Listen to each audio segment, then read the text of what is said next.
Hey guys, welcome to my channel. My name is Yolanda, and in today's video I am back with another video. So think about this. Imagine being young and at that age where you want to start a family and everything like that, envisioning the whole life of somebody, marrying them, and just one day it all crashing because of someone selfishly ending it. In today's video, I'm going to be telling you the life and story of Gregory Green and his heinous crime of not only killing his family once, but twice. So before we get started, make sure you give this video a huge thumbs up and subscribe down below. And let's get on to this video. Gregory was born in 1996 and he came from two loving parents. Now there's not a whole lot about his childhood, but what we do know is that he didn't really come from an abusive background, and he just lived the quote-unquote normal childhood. He was a good kid, especially involved with his church. He was up there always with his family, and he never got bullied. He got along with people. He was a sociable person, it seems like. No. One huge thing is that he had a community that he could rely on, so he had a support system. So if anything, he was going through anything, there is people, especially coming from a good household, he literally lived what seemed like a really good upbringing for the most part. There's not really any public records of specifically what high school, elementary, middle school, college that he went to, but more than likely it would have been in Michigan, where he was from. Then eventually he ended up at a job at the Detroit Metro Airport, where he worked there for a bit. One day, Gregory met a woman named Latanya, and they both ended up getting married and having their first child in 1991. Unfortunately, that child never matured to even grow and develop and to even be birthed out, as it was killed 3 months before the due date. So the question at hand is, who did it? Well, it did not take the police long enough to figure out the blood lied on Gregory's hands, as he was the one to call 911 on himself. Not only did the child end up passing away, but also his wife. He killed in the process too. Thereafter, at the trial, he was charged to 16 years in prison with no chance of parole, but years later, he would fight 4 times before the 5th time being accepted to have parole. And I know, right? Shocker. Somebody literally murdered someone, you're just gonna let them out on good behavior? Yeah, my same thoughts. Because even after 16 years, in the past, we've seen people recommitting the same crimes, or not knowing how to act, or not actually getting the proper help in there. But we'll get into the details just a second. Fred Harris was a pastor at the Church of Risen International in Detroit, and he was also a civil rights activist.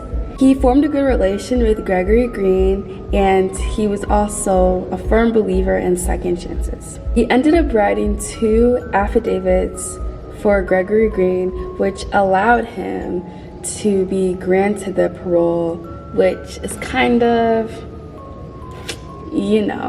and literally he had a child, and his daughter, Fred Harris's daughter, was Faith Harris, who would later be now more famously known as Faith Green, and she ended up marrying Gregory Green.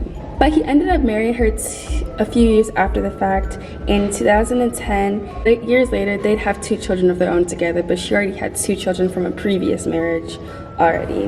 Now, it might sound like a happy ever after kind of story where, the person creates a heinous crime, how they do their time and rehabilitate, how he got closer to God. But that's far from the truth, because on September 21st, 2016, his children were found dead. All 4 children, the 2 biological and 2 stepchildren, along with his wife, found in critical condition. Now, once again, it did not take police a long time to figure out who committed the crime, because it's kind of obvious, because this man literally just got out of prison not so long after, and then your whole family again is going to be dead.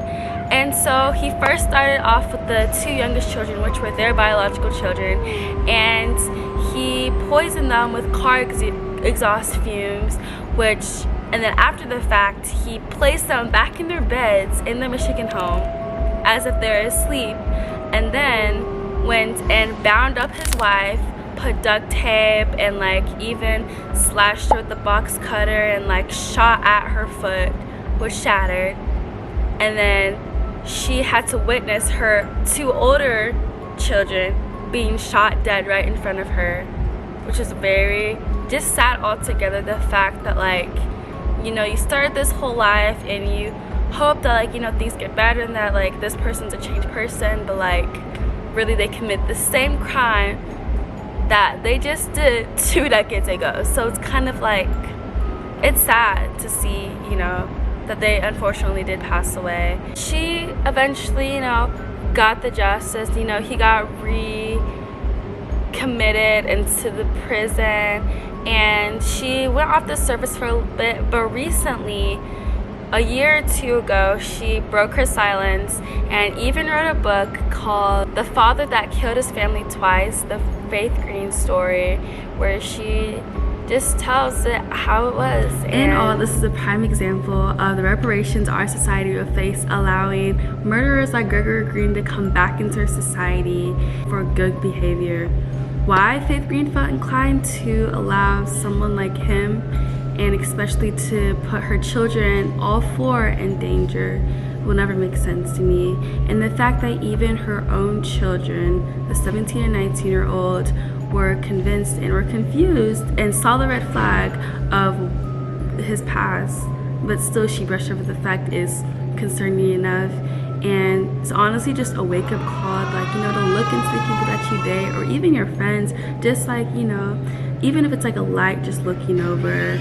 I'm not saying you have to go buy like the $50 background research type websites, but to just figure out something. And it's important to look into these things because unfortunately for her, it did not end up well and caused so much mental and physical trauma that she now has to live with for the rest of her life, because honestly her whole life turned upside down. But at the end of the day, it's really sweet what her and her father did to try to help out this guy. At the end of the day, it did not turn out to the best relationship that she wanted it to be. That is the story for today on how Gregory Green killed his family twice. Thank you so much for watching, and hope you guys enjoyed and were informed and enlightened. Hope you have an amazing rest of your day. Peace. It's already out.